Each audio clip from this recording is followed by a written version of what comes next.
Estamos acá con Mario Valencia. Mario es una persona bien conocida en el ámbito del debate económico con una visión integral, una visión social, si se quiere, una visión política en el buen sentido de la palabra, y que además muchos de ustedes lo leen y ahora lo empiezan a ver semanalmente en su columna en Las Dos Orillas. Se podrán imaginar de qué puede hablar uno con Mario Valencia en estos días. Pues de impuestos, ese temita tan bravo, tan necesario, que a todos nos incomoda, pero sin el cual no hay gobierno posible. Entonces, Mario, no sé si empezamos. ¿Quiénes son los que pagan los impuestos en Colombia? Todo el mundo chilla, desde el más rico al más pobre, pero ahí tiene que haber unos que sí pagan, otros que no pagan, unos pagan más, otros pagan menos de lo que deberían pagar. ¿Cómo es ese cuadro, digamos, de la distribución de la carga, de la contribución tributaria que todo colombiano tiene que hacer, todo ciudadano? Así es, Juan Manuel, muchas gracias por la invitación a este espacio y a todos los amigos de Las Dos Orillas. Yo creo que la introducción que hace Juan Manuel es muy válida en el sentido, enfoquémosla primero, lo primero que ha dicho Juan Manuel es, se tienen que pagar impuestos. Es imposible que la sociedad como la conocemos o como quisiéramos que funcionara pudiera existir si no se pagan impuestos. Porque parte de la lógica de que existen, digamos, dos formas de resolver los problemas de la ciudadanía. Uno, que cada quien se resuelva sus necesidades de acuerdo a sus propias capacidades. Entonces, cada quien resuelve su salud, la educación y todos los bienes públicos lo resuelve cada quien. Pero obviamente esto es imposible de lograr. Tiene que haber un músculo, una fuerza mayor. Tiene que haber algo, un estamento que sea capaz, por encima de los ciudadanos individuales, de garantizarle a la sociedad en conjunto una serie de bienes y de servicios de uso colectivo, de disfrute colectivo. Mario, fíjate una pequeña, estoy de acuerdo, absolutamente de acuerdo, me parece muy buena aproximación. Uno de los complementos normalmente en el discurso de la privatización de la economía es bajemos los impuestos, ¿cierto?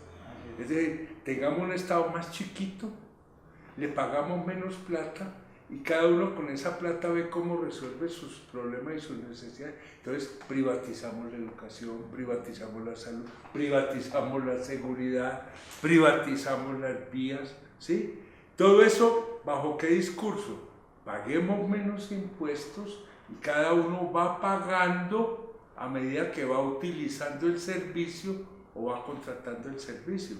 Pero no lo pueden aplicar todos los ciudadanos por parejo, ¿no? Pues lo que ha demostrado 30 años de esa lógica, los últimos 30 años en el país, es que realmente eso no se ha dado. O sea, eso no se cumplió en el país. Esa hipótesis de que cada quien podía garantizarse con sus esfuerzos, tener acceso a la educación o a la salud de alta calidad, porque sencillamente lo que están mostrando los hechos es que el sistema de salud de aseguramiento privado ha fracasado. Lo que están mostrando las movilizaciones de los estudiantes es que esa lógica de que cada estudiante con crédito se paga su universidad pues está fracasando, y ni qué decir en materia de infraestructura en el país. Pues, solo digamos una palabra, Odebrecht, y esa es la prueba de que no se cumplió esa lógica. Entonces todos tenemos que pagar impuestos, y de hecho todos pagamos impuestos. Usted me preguntaba, bueno, ¿quiénes pagan impuestos en Colombia? Todos los ciudadanos pagamos impuestos. Los más pobres pagan impuestos y los ricos también, digamos, que pagan unos impuestos. Digamos, hay que ser estrictos y hay que ser justos en esto. El 51% del recaudo tributario del país, de todo lo que se recoge en impuestos, proviene de una categoría de impuestos que se llaman indirectos. ¿Cuáles son los indirectos? El que paga exactamente una persona pobre, una persona de ingresos bajos y la persona más rica del país. ¿Qué son impuestos, por ejemplo, tipo IVA? El IVA es un impuesto indirecto. ¿Sí? El jabón, la crema dental que todos usamos, lo paga exactamente el mismo impuesto, lo paga la persona más pobre del país y la más rica. Paga exactamente lo mismo. O sea, que no depende del ingreso y no de la necesidad de la gente. No depende del ingreso. La necesidad es cuestión de acceso. Y estamos hablando que la mitad, un poquito más incluso, la mitad de los impuestos que se recaudan, pues provienen de esa fuente. Así que cuando en Colombia se dice, no, es que en Colombia pagan impuestos muy poquitos, no es cierto. Todos estamos pagando impuestos. Y luego hay otro principio hay otro principio para que esto funcione, digamos, para que no tengamos lo que está pasando en este momento, sino que esto realmente pueda funcionar, y es que el cobro de los impuestos tiene que ser progresivo. ¿Qué significa eso? Que el más rico debería pagar más impuestos y el más pobre debería pagar menos impuestos. Este es un principio puramente capitalista, ¿no? No quiero decir, claro, esto no se lo inventaron el socialismo del siglo XXI, no, ni nada, esto es capitalista. El más rico paga más y el más pobre paga menos. El socialismo muy bien libera por la socialización de la propiedad. Aquí estamos sobre la base de que hay unas diferencias en patrimonios, hay unas diferencias en ingresos, y esas diferencias de alguna manera deben de tener una compensación, un reequilibraje vía los impuestos. Ese es el punto, que un régimen socialista estricto es un mecanismo distributivo. Los impuestos son principalmente un mecanismo de distribución de la riqueza, que también es un principio capitalista por este sentido. Es que una sociedad capitalista no puede funcionar si hay un número muy importante de personas que no tienen con qué consumir, porque entonces los que producen las mercancías, los que generan los servicios, ¿a quién le venden? Digamos, la economía de mercado, la típica economía de mercado en la que confluyen millones de oferentes y millones de demandantes, millones de productores y de consumidores, funciona en el sentido de que si confluyen millones de productores, pues también hay millones de consumidores que son capaces de comprar esas mercancías y de dinamizar la economía. Y la redistribución de la riqueza funciona en ese aspecto, y es buscando que así como hay productores, así como hay unas personas que se enriquecen individualmente, y es completamente justo y válido que lo hagan, pues también exista un cúmulo de personas que tengan los ingresos disponibles para poder ir a consumir y que se dinamice la economía. Ahí estás tocando un punto que espero que nos salga más adelante en la conversación. Y dejo la pregunta: ¿qué necesitan más los empresarios para invertir? ¿Que le bajen los impuestos o que les garanticen mercado y demanda? Mario Hernández lo que plantea es que a él de nada le sirve que le bajen los impuestos si le están arruinando a sus consumidores. Lo que plantea Mario Hernández es que lo que necesita es demanda, lo que necesita es que la gente pueda ir al mercado a que suenen las registradoras, a que suenen las máquinas registradoras y se puedan vender más productos. Y eso solamente se logra si la gente tiene recursos en los bolsillos, si la gente tiene salarios, si la gente tiene un ingreso adecuado, si la gente tiene un ingreso disponible suficiente, y con eso puede ir al mercado y poder comprar. Si esto no se da, los empresarios pueden tener impuestos cero, y si no tienen a quién venderle, no funcionan las empresas. La economía del mercado la dinamiza la demanda. ¿Y de qué depende la demanda? Que la gente tenga plata en el bolsillo para gastar. Es como el juego de Monopolio. Si usted no le reparten fichas para jugar Monopolio, pues se sienta a ver jugar, pero no puede jugar, pues, ¿cierto? Pero a ver, no nos metamos en Honduras académica. Y esta realidad en Colombia, ¿cómo se refleja? Ya dijiste, el 51% de lo que recibe como ingreso del Estado viene por impuestos que pagamos todos por el simple hecho de comprar una paleta, de comprar un Alka-Seltzer, ¿sí? Es decir, por el hecho de existir en la economía. Y ese otro 49%, ¿cómo se distribuye, digamos, de las fuentes? ¿Quiénes están aportándole al Estado ese otro 49%? Bueno, ese otro 49% se supone que lo deben pagar en una parte, en una muy buena medida las empresas, o lo pagan en muy buena medida las empresas, o lo que se conoce técnicamente como las personas jurídicas, ¿sí? Organizaciones empresariales, y las personas que son responsables de declarar renta de una parte de sus ingresos. Tienen que pagarlos también en impuestos a través de un impuesto que se conoce como el impuesto de renta, que es también un número importante de ciudadanos, más de 2 millones de personas que lo tienen que hacer, pero luego hay otro grupo, hay otra franja de colombianos que no son responsables de declarar impuestos, de personas que no son responsables de declarar impuestos, pero que lo pagan a través de un impuesto que se llama la retención en la fuente. Y de esto lo saben muy bien los trabajadores. Hay trabajadores que les hacen una retención, cuando les van a dar su salario, les hacen una retención que se llama la retención en la fuente, y este es responsable también de un número importante de los impuestos que se pagan, pero sobre todo las empresas. Entonces en Colombia hay una discusión, y es si las empresas pagan muchos impuestos o pagan pocos impuestos. Esto es un debate que realmente tiene elementos de lado y lado. Hay estudios del Banco Mundial que muestran que las empresas en Colombia pagan muchos impuestos, y hay estudios como el del Banco de la República, estudios de profesores de la Universidad Nacional. Nosotros en la Red de Justicia Tributaria también hemos aportado en el análisis en este punto, mostrando que realmente las empresas no es que paguen tantos impuestos en Colombia, porque hay unos huecos enormes.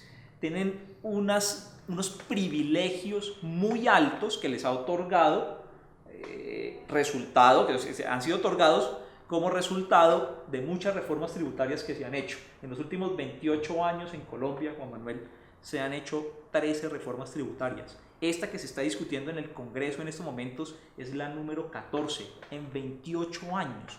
Una reforma tributaria cada 2 años creo que es suficiente prueba del fracaso de la política fiscal de este país. Uno no puede decir que tiene una política fiscal exitosa cuando cada 2 años tiene que hacer una reforma tributaria como la que de manera improvisada y de manera irresponsable con las finanzas de la nación está haciendo el gobierno de Iván Duque y su ministro Alberto Carrasquilla, porque pues crea una incertidumbre en la sociedad muy alta, y esto se va a evaluar y eso se va a reflejar en el consumo de los hogares necesariamente. Cada que hay una reforma tributaria, el consumo de los hogares cae, porque la gente entra pues en un... Cae consumo, cae desarrollo de la economía, por consiguiente. O sea que en vez de tener un escenario que vamos a tener una mayor situación de prosperidad económica, lo que podemos entrar es en una época complicada. Y ahí aparece otra gran discusión, y es entre ese 49%, ¿qué parte corresponde a ingresos que recibe el Estado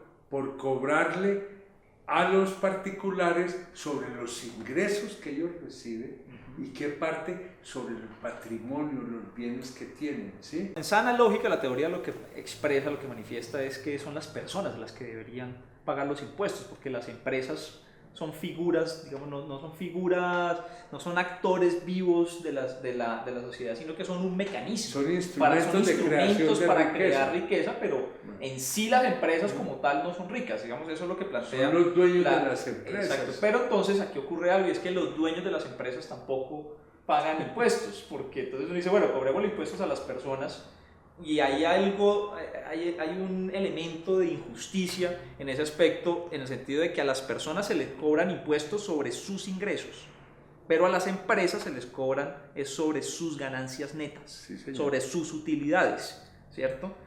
Entonces, ¿por qué las empresas, por qué hay este hueco en las finanzas, en una parte de las finanzas del Estado hay un hueco muy grande que tiene que ver con lo siguiente, y es que lo que se debería pagar, el deber ser, lo que debería recaudar el Estado en impuestos, no se logra en una porción muy alta de recursos, porque el Estado, el poder político, se ha encargado por lo menos en estas últimas 14 reformas tributarias, pero desde 1959 hasta la actualidad, los gobiernos se han encargado de entregarles privilegios en materia de exenciones a los grandes capitales que operan en el país, especialmente a las grandes empresas. Y ahí es donde empiezan todas esas intrigas en el Congreso.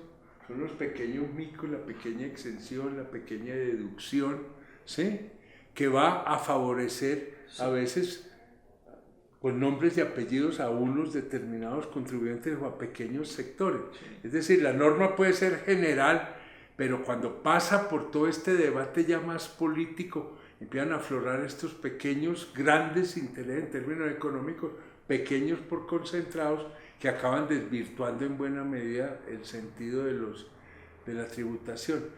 Y a la luz de todo esto, lo que hasta el momento ha presentado el gobierno va a agravar esta situación, va a modificarla en algo o va a dejarla exactamente igual. Es decir, vamos a tener un régimen tributario que le ayuda al gobierno a financiar su déficit, pero que la estructura general de tributación, de ingresos, de justicia tributaria, de equidad, queda intocada o queda más seriamente afectada. Esta es una reforma tributaria que se inventó el presidente Iván Duque y la llevó al Congreso de la República su ministro Alberto Carrasquilla con el único propósito de cumplir con la promesa de campaña del presidente Iván Duque de bajarle impuestos a sus amigotes.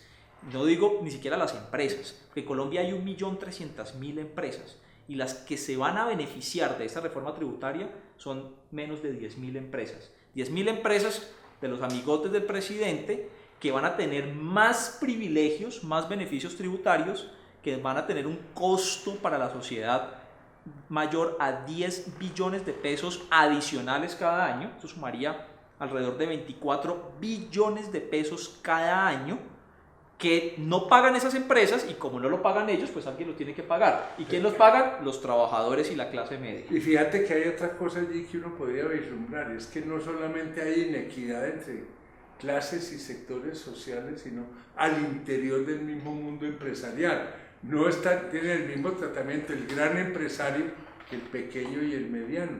Y el pequeño y el mediano en todas las economías de Colombia no es la excepción, es el núcleo generador de empleo, es el núcleo proveedor de la mayor parte de los bienes que finalmente se está consumiendo en el mercado nacional, en este caso el mercado colombiano.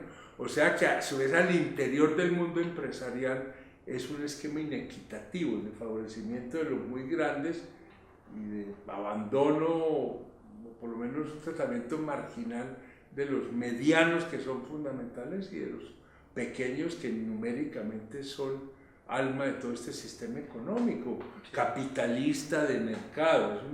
Es una economía de empresario, no es una economía de Estado empresario, pero que trata muy desigualmente a sus empresarios y que ellos juegan papeles cada uno en su área fundamental para el desarrollo de la totalidad de la economía. Pero aquí el Estado sí cumple una función clave en que se dé un esquema, en que se replique un esquema que es lesivo para la economía, y es que nosotros no tenemos un Estado intervencionista en la lógica, típica lógica de un Estado que regula, un Estado que promueve, un Estado que protege. Nosotros tenemos un Estado que a través de la estructura tributaria, por un lado, y a través del gasto público, por otro, es un Estado que ha promovido y ha facilitado que unos sectores de la población, unos sectores empresariales, no la empresa en general, sino unas cuantas empresas, se beneficien, se enriquezcan privadamente con recursos públicos en todas las áreas de la economía, y el Estado es un facilitador de eso.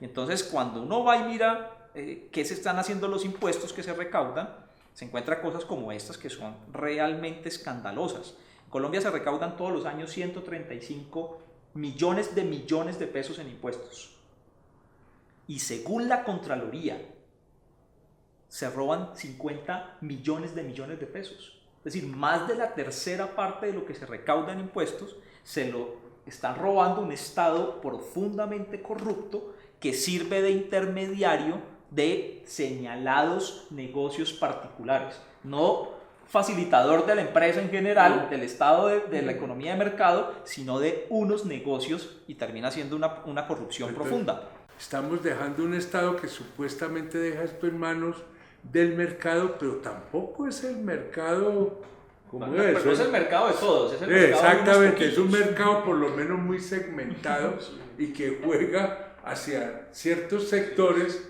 y abandona otros sectores, y ahí sí el Estado interviene para garantizar que ese sesgo de la operación del mercado favorezca a unos y deje al descubierto a otros. Es decir, la cobija se va para un lado y el resto queda descubierto. En estas noches de frío, pues la gripe es garantizada, pues la gripe económica no hay una economía, crisis. Juan Manuel, que pueda funcionar de esa forma. Hemos venido, pues, digamos, con los trabajos que hemos hecho en la organización, tratando de documentar esto, porque realmente yo creo que vamos hacia una situación muy complicada, en el sentido de que si no hay ingreso disponible en los hogares, si no hay una dinámica de consumo de los hogares colombianos, no es posible que la economía se reactive. Y en el caso colombiano, lo que hemos evaluado es que en los últimos 6 años el consumo de los hogares se multiplicó por 1,5 veces, pero la deuda se multiplicó por 2 veces y la morosidad por 3,5. veces. Es decir, que estamos, para decirlo de forma sencilla, estamos comiendo al debe. Y de esa forma no hay ninguna economía que pueda prosperar, por más amigo y por más malosos y por más berraquitos que sean los que gobiernan y por más amigos que uno sea de los dueños del poder, no hay economía que pueda funcionar de esa forma. Es que fíjate, una cosa es uno endeudarse para hacer una inversión. Una cosa es uno endeudarse porque esos recursos van a tener la capacidad de generar nuevos recursos con los cuales pagar ese endeudamiento, pero endeudarse para comprar el mercado, endeudarse para arreglar la casa, endeudarse para pagar la matrícula del colegio, pues ese sí es un negocio de pérdida absoluta y que acaba reventando la economía, ¿sí? Ya estamos con un Estado con unos niveles de endeudamiento muy altos y un endeudamiento privado casi incontenible, pero no para invertir, sino para subsistir. El tema tributario no es el enredo técnico con que nos lo tratan de mostrar. El fondo del asunto es un tema político, porque se trata de distribuir riqueza, porque se trata de que unos den, otros reciban a través de la acción pública, y hay que buscar que los que den sean los que puedan dar y no se acomoden sobre los que están en línea de mínimo. Y ese es el fondo de este debate, es político y vamos a ver cómo termina porque está muy enredado como nos lo anotaba Mario. Mario, mil gracias por habernos acompañado esta vez y de verdad que aquí estamos para aprender, para compartir, para hacer amable un tema que para todos es a veces un poco escabroso, sobre todo cuando detrás tiene todas estas historias no muy claras de favorecimientos y de injusticia, hay injusticia tributaria. Gracias, Juan Manuel, un saludo a todos los amigos de Las Dos Orillas.